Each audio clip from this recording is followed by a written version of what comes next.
What is going on, garden fans? Welcome back to the Permaculture Homestead. I'm at the project site in Gaston, South Carolina. It is March the 1st, 2025, and this is an early spring walkabout, the food forest here in Gaston, South Carolina. Not a whole lot going on. I'm out here doing a chop and drop, just kind of chopping down all the fall weeds and scrub brush. Not a whole lot going on as we are still basically dormant, although it is kind of warming up here. Our last scheduled frost date is March the 15th, and some things are starting to break dormancy.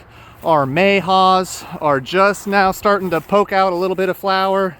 Blueberries are starting to bell out, put on their flowers. And the native plums, in fact, every plum tree out here is in full bloom. So things are starting to wake up here in 2025. Here is a Chickasaw plum. This is a local native plum variety in South Carolina, named after the local Indian tribe, the Chickasaw Indians. And there are two more of them right here, and you can see they are in full bloom. Lots and lots of bee activity, pollination activity going on out here. I'm just going to kind of hang out for just a second. We got honeybees and we got mason bees out here, just really working over all the plum trees right now. Everything else still very dormant. The jujubes, they're not going to be waking up for another month or two. Pomegranate, they're not going to start leafing out until our last frost date. We have persimmon here. Same story, not going to leaf out until our last frost date. With all the leaves dropped, you can see how we are welcoming in native bird varieties living in here. That is definitely part of our integrated pest management. Here's another look at those Chickasaw plums. And if you've never seen this place before, we've got a series of swales and patties where we are growing. And this is just for our water catchment. We do have droughty times of the year.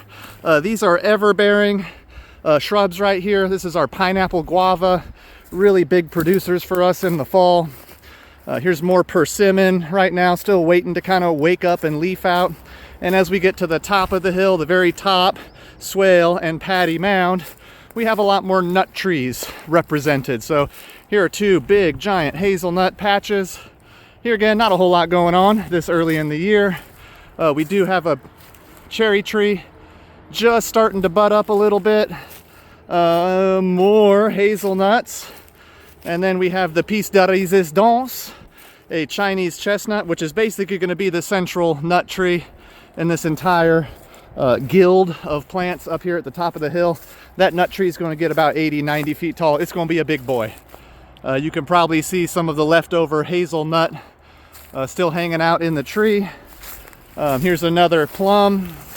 This is an Ozark plum, not a local variety, but good to have those local varieties cross-pollinating with this one. And then we have a Methley plum right over here, also in full bloom. Mulberries. We got a whole bunch of mulberry trees out here. Not a single one of them is doing anything right now. They're starting to bud up a little bit. So still here again, a little too early. Most of the elderberry that we have are starting to leaf out as well. As I continue walking on up the hill, we have an all-in-one almond tree here, and parts of it are starting to flower. So a little bit of life going on here at the Food Forest Garden fans.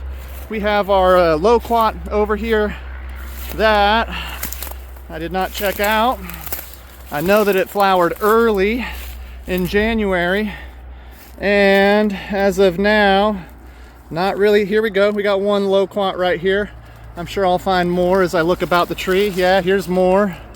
So the loquat tree is starting to set some fruit. That'll probably be ready in another 2 months, 2 or 3 months. Here are more loquats coming on. I really like the loquat. I just like the shape of it, the color of it, the thick, broad leaves. It really gives it a good tropical looking appearance out here, even though we're not in the tropics. Another patch of those pineapple guava. And I'm just going to step back and give you a broad look at the whole place, garden fans. It's still really too early in the year to be doing a full, in-depth, detailed walkabout, breaking down every single guild, but wanted to at least touch base with y'all, tell you what's going on, and show you the project side out here.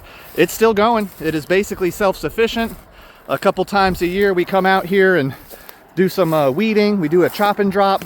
We'll do a wood chip party once or twice a year, and that's about it. Other than that, we harvest. This place is really getting to a point where it can sustain itself, and it's looking and doing really good. As always, Garden Fans, please like, share, and subscribe this content. That's what really helps us out right now.